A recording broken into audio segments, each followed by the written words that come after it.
오늘 우리가 함께 나누게 될 부분은 풍성한 삶에 대한 강의예요. 먼저 풍성한 삶이라는 용어가 낯서니까 그 의미를 알 필요가 있겠죠. 풍성한 삶이란 무슨 뜻일까요? 말 그대로 부요한 삶이라는 뜻인데요. 하지만 문자 그대로 부자로 사는 인생이라는 말은 아니에요. 풍성한 삶은 내가 누구인지를 아는 삶을 가리켜서 풍성한 삶이라고 이야기하는 거예요.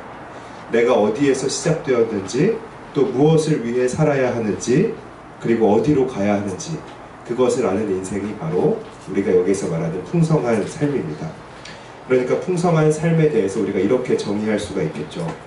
현실적인 조건에 얽매이지 않는 나에게 있는 부요함, 또 현실적인 조건에 얽매이지 않는 나에게 있는 넉넉함. 지금 내가 당면하고 있는 현실이 가난하든지 어떤 시험에 실패했든지 관계에 어려움이 있든지 그것과 상관없이 부요하고 넉넉해 할 수 있는 이유, 바로 나에게 풍성한 삶이 있기 때문입니다. 여러분의 이해를 좀 돕기 위해서 XE에서 말하는 이제 풍성한 삶이라는 것이 이전까지 우리가 말해왔던 용어로 보면 무엇에 해당될까 한번 이야기해 보기 원하는데요. 이 풍성한 삶은 바로 우리가 예수님을 인격적으로 믿고 얻은 영생이에요. 여러분, 영생이 뭐죠? 영원한 생명이잖아요. 육체의 죽음 후에 천국에서 영원히 사는 거예요. 그런데 이 영생은 단순히 어떤 미래에 대한 보장에 그치지 않고 지금부터 계속 시작되고 있는 거예요. 여러분, 예수님을 인격적으로 만난 후에 좀 어떠셨나요? 여러분이 영생을 소유했다라는 사실을 깨달은 다음에 어떠셨나요? 중요한 것은 이 예수님과의 인격적인 만남이, 그리고 이 영생이 우리가 살아가고 있는 지금 이 시점에서부터 우리에게 영향을 미친다라는 사실이에요. 적어도 여러분이 인격적으로 예수님을 만나고 이 자리에 있다면 제가 하는 말이 무슨 말인지 이해할 수 있을 거예요. 어떻게 이해할 수 있냐 하면 그 예수님과의 만남이 우리의 삶의 목적을 변화시키고 있잖아요. 우리의 가치관을 조금이나마 변화시키고 있잖아요. 하나님의 자녀로, 예수님의 제자로 살아가게 만들고 있잖아요. 그런 동기부여를 하고 있잖아요. 그래서 여러분이 지금 이 자리에 앉아있는 거잖아요. 나를 위한 그런 삶으로부터 하나님을 위한 삶으로 우리 삶의 변화를 만들어요. 물질주의 가치관에서 지금 이 세상은 내가 잠시 거쳐가는 곳이다 라는 내세지향주의적인 가치관으로 우리를 변화시켜요. 술과 성과 부정행위로부터 이 세상에서 내가 구별되어야겠다라는 삶으로 우리를 변화시키고 있는 거예요. 여러분, 이것이 바로 풍성한 삶입니다. 멀리 떨어져 있는 것 같은 그런 천국에 대해서 막연한 소망만을 주는 것이 아니라 지금 내가 살아가고 있는 이 시점에서의 나를 변화시켜 나갈 수 있는 힘, 그것이 바로 풍성한 삶이라는 거예요. 오늘 우리가 하는 포인트가 있다면 이런 풍성한 삶이 존재한다는 것을 전도 대상자에게 전달하는 거예요. 풍성한 삶이라는 게 있어. 근데 그것은 네가 생각하는 부요한 삶이 아니라, 부자로 사는 삶이 아니라 예수 그리스도를 인격적으로 만나고 지금부터 나에게 시작되는 그런 변화를 가리켜서 풍성한 삶이라고 하는 거예요. 그런 삶이 있어 라는 것을 보여주는 거죠. 여러분, XE에서 이 풍성한 삶이 존재한다는 것은 나의 간증으로 얘기하게 되는 거예요. 그런데 그냥 무턱대고 내 간증을 시작할 수는 없겠죠. 지난 시간에 있었던 스캐빈저 헌트로부터 풍성한 삶에 대해서 도입할 수 있도록 해야 되는 거예요. 여러분, 한 주 됐는데 스캐빈저 헌트 기억나시죠? 일상의 소재로부터 영적인 대화로 전환할 수 있는 도구예요. 제가 스캐빈저 헌트로부터 간증으로 들어가는 예를 한번 보여드릴게요. 제가 먼저 이야기하는 거예요. 지인이 있어요. 제가 먼저 이야기해요. 근데 지난 일요일에 뭐 했어? 알바하고 저녁에 애들 만나서 밥 먹었지. 그래? 난 교회 갔었는데 재밌었어? 넌 어땠어? 애들이랑 늦게까지 수다 떨고 간만에 웃겼어. 간만에 즐거운 시간 보내서 좋았겠네. 근데 너 평소에 웃을 일이 별로 없나 봐. 그냥 네 말투에 그냥 좀 힘이 없게 느껴져. 야, 너도 잘 알잖아. 우리 집 엄마 아빠 빨리 취업해서 돈 벌어오라고 하고 난 내가 뭘 해야 되는지 뭘 하고 싶은지도 잘 모르겠고 나 우울해. 맞아. 근데 정말 하나님이 너 도와주시면 좋을 텐데. 야, 뭐래도 잘 되기만 하면 좋지. 나도 뭐 아직 이렇다 할 거 없잖아. 근데 나 요즘 교회 다니면서 내가 뭘 해야 되는지 뭘 하고 싶은지 좀 깨달은 것 같아. 진짜? 잠깐 이야기 해줄까? 여기까지가 제가 여러분에게 이제 보여드리고 싶은 한 예인데요. 우리 교재 4페이지에서 9페이지에 보면 여기 시작 질문에 대한 문구가 있어요. 여러분 이렇게 매뉴얼이 있지만 너무 이거 그대로 하려고 하면 현장성을 놓칠 수가 있어요. 그리고 자연스럽지 않게 대화가 진행될 확률이 굉장히 높아요. 특별히 여러분 시작 질문이 뭐라고 되어 있어요? 삶의 만족도가 몇 점이십니까? 라고 묻고 있잖아요. 이 용어가 내가 전부터 알고 있던 사람에게 쓰기에는 굉장히 어색한 표현일 수 있어요. 갑자기 친구한테 삶의 만족도가 몇 점이냐고 물어보면 왜 갑자기 이상한 얘기 하냐고 친구가 그럴 수가 있어요. 그래서 우리는 이 시작 질문의 내용을 자연스럽게 적용해야 될 필요가 있는 것입니다. 여러분 전도를 하기 위해서 지인과 만나면 먼저 자연스럽게 평소에 하는 얘기를 하는 것이 XE의 특징이잖아요. 제가 아까 보여준 예를 한번 분석해보면 일요일에 뭐 했냐라는 얘기를 하고 있죠. 우리 페이스북 페이지에 제가 지금 한 내용이 적혀 있어요. 저는 일요일에 뭐 했냐라는 얘기를 통해서 일상적인 얘기를 시작했어요. 그 일상의 대화 속에서 지인의 영적인 상황을 캐치할 수 있는 요소들을 잘 관찰해야 합니다. 저는 어떻게 했죠?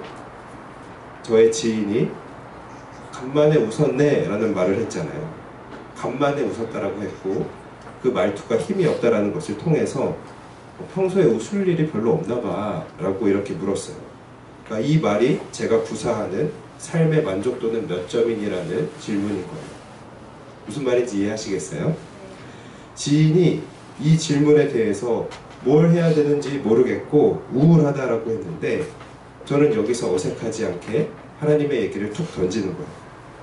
야 진짜 하나님이 너 좀 도와주시면 좋을 텐데. 근데 이 얘기는 어색하지 않아요. 하나님 얘기지만 어색하지 않아요. 왜냐하면 내 지인은 내가 평소에 교회 다니는 것을 알고 있으니까. 하나님이 너를 도와주셔야 하는데 이 말에 하나님이 함께 하시면 만족도가 몇 점이 될 것 같니라는 저의 의도가 담겨 있는 거예요. 그리고 이 지인의 가장 큰 고민은 무엇이었나요? 무엇을 해야 할지 모르고 뭘 하고 싶은지도 모르겠다는 거였어요. 저는 이 고민에 대해서 스캐빈저 헌트를 사용했어요. 어떻게 했냐면 나는 교회에 다니면서 무엇을 해야 할지 하고 싶은지 알게 되었다라고 했잖아요.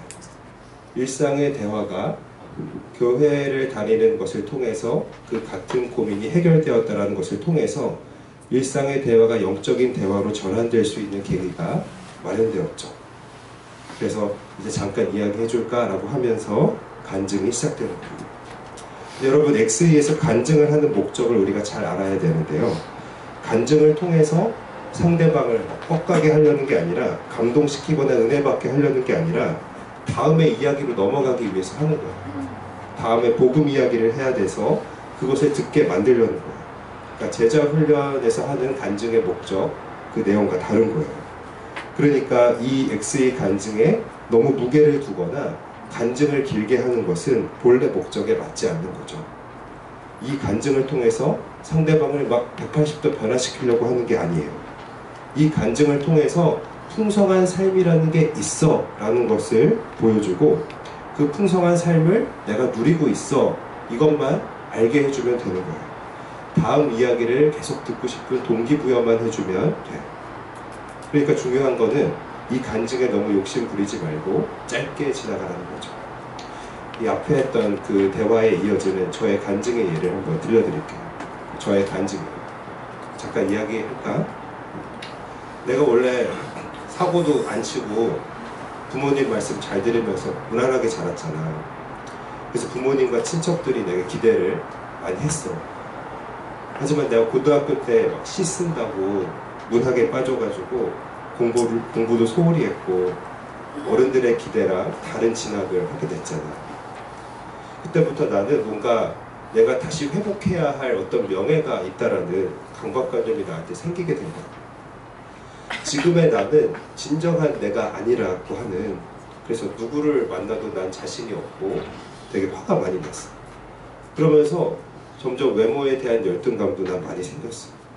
난 뭘 할지 뭘 하고 싶은지 그런 것보다 나에게는 명예를 회복해야 된다. 지금의 나는 내가 아니고 나는 원래 나로 회복해야 된다라는 그런 생각만 있었어. 난 뭔가 내 삶이 불완전하다라고 난 이렇게 생각했었어. 그런데 그렇게 뭘 하려고 하면 난 잘 안 됐어. 다 ROTC도 떨어지고 카투사도 떨어지고 군종병도 떨어지고 난 대학원도 떨어졌어. 그러던 어느 날 내가 평소처럼 교회에 가서 이렇게 예배를 드리는데 교회 앞에 있던 그 십자가가 나에게 특별히 크게 확대되어서 되게 다가오는 것 같았어. 그리고 내가 너를 위해서 십자가를 졌다. 너도 나를 따라오너라 라고 예수님의 목소리가 들리는 것 같았어. 그때 난 자세히 설명할 수는 없지만 뭔가 고등학교 때 이후로 내 마음에 억눌렸던 그런 슬픔과 무게가 한꺼번에 막 터져나오는 것 같았고 되게 많이 울었어. 그 순간 나의 억울함, 나의 슬픔을 나보다 더 잘 이해하는 분이 계시다는 것을 알게 되었고 날 알아주시는 그분을 위해서 살고 싶다라는 그런 생각이 나한테 들었어. 그때부터 나는 명예를 회복해야 된다라는 그런 생각을 더 하지 않게 되었어. 그러니까 난 지금의 나를 받아들이게 된 거야. 그리고 진학을 비롯해서 나한테 내가 잘 안 되었다라고 생각했던 일들이 결국은 내가 무엇을 위해 살아야 하는지 그 길로 나를 이끌어 주었다라고 조각이 맞춰지게 된 거야. 그래서 현재에 대한 불만이 난 사라지게 되었고 나한테 주어진 인생을 예수님을 위해 살기 위해서 난 노력하고 있어. 그렇게 난 노력하게 되었어. 이게 내가 경험한 풍성한 삶이야. 난 삶의 목적을 알게 된 사실이 너무 기쁘고 앞으로도 이 기쁨으로 살아가고 싶어.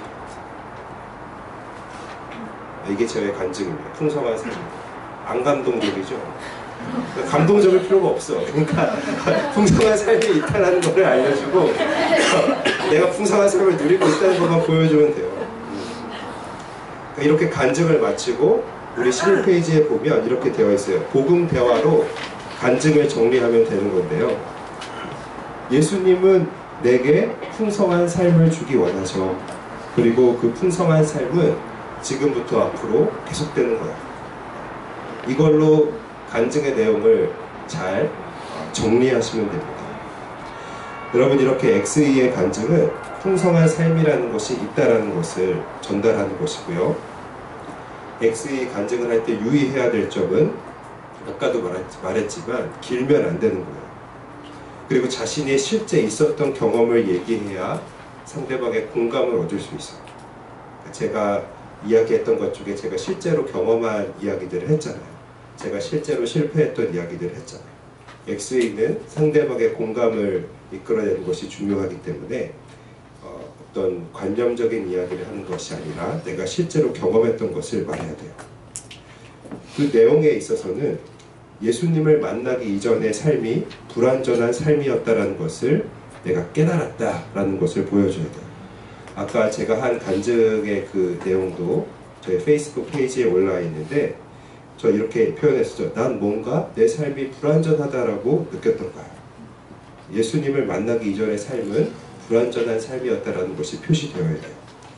그리고 어떤 계기를 통해서 풍성한 삶을 경험하게 되었는지가 들어가야 돼요. 저의 경우는 어땠어요? 교회에서 평소처럼 예배를 드리고 있는데 앞에 있는 십자가가 크게 다가왔고 예수님의 음성, 내가 너를 위해서 십자가를 졌다. 너도 나를 위해서 그 십자가를 지고 따라와야 한다. 그런 음성을 들은 것이 계기가 됐다라고 했었죠. 마지막으로 풍성한 삶을 얻은 이후에 달라진 가치관이 포함되어 있는, 그래서 어떻게 풍성한 삶을 살고 있는가. 저는 어땠어요? 풍성한 삶을 얻은 이후에 그러면 지금까지 내가 그렇게 나에게 잘 안 되었다라고 생각했던 일들이 결국 내가 무엇을 위하여 살아가야 하는가, 그 길로 나를 이끌어왔다라고 고백할 수 있게 되었고, 나에게 모든 것이 협력하여 선을 이루는 그런 삶이 존재하는구나 라는 사실을 깨달았다 라고 이제 고백했잖아요. 달라진 가치관이 포함되어야 하는 것, 그리고 내가 지금 무엇을 위하여 살고 있는가, 예수 그리스도를 위하여 살고 있다라고 이야기를 했습니다. 어때요? 여러분도 잘할 수 있겠죠? 네. 잘할 수 있으시겠어요? 어려워요? 자, 그럼 오늘 배운 부분들을 함께 팀별로 좀 이렇게 준비해 보려고 하는데요. 이 시간에 해볼 것은 그 이젤 패드를 다 피세요. 이젤 패드를 피고 먼저 삶의 만족도가 몇 점이냐. 실제로 지난 기수에 이제 엑세이 수료했던 우리 그 지체가 친구들한테 시작 질문으로 너 삶의 만족도가 몇 점이냐라고 이렇게 물었을 때 친구가 왜 갑자기 시덥지 않은 얘기 하냐고 막 면박을 줬다라는 그런 경우가 있었거든요. 그러니까 삶의 만족도라는 용어를 쓰지 않고 이 사람의 삶의 만족도를 알 수 있는 시작 질문을 대체할 수 있는 그런 질문들을 만들어 보는 거예요. 근데 대상이 여러 가지가 있을 수가 있겠죠. 그래서 제가 어떤 대상에게 하는지를 몇 번 알려줄게요. 1조, 3조는 나름대로 성취한 삶이 있는 사람이에요. 그러니까 막 지금 삶에서 실패를 별로 경험해 보지 않고 지금 승승장구를 달리고 있는 논 크리스천에게 시작 질문을 한다면 삶의 만족도라는 말을 쓰지 않고 어떻게 할 수 있겠는가, 이렇게 한번 해보시고요. 여기 몇 조죠? 2팀과 4팀은 자존감이 낮고 실패한 사람에게 시작 질문 어떻게 해야 될까? 자존감이 낮고 실패한 사람. 여기 몇 팀이죠? 8팀, 그 다음에 7팀. 8팀, 7팀, 6팀은 별 마음이 없는 사람이에요. 그냥 아무런 뭐 좋은 것도 없고 싫은 것도 없는 사람에게 시작 질문 어떻게 할 수 있는지. 그 다음에 저기 마지막 몇 팀이죠? 9팀. 저기 옆에 몇 팀이에요? 9팀과 5팀은 크리스찬인데 이렇게 하나님과의 어떤 뜨거운 관계를 잃어버리고 그냥 마음이 굳어져 있는 사람에게, 교회는 다니고 있지만 마음의 어떤 열정이 식어진 사람에게 시작 질문. 자, 한번 해보도록 하겠습니다.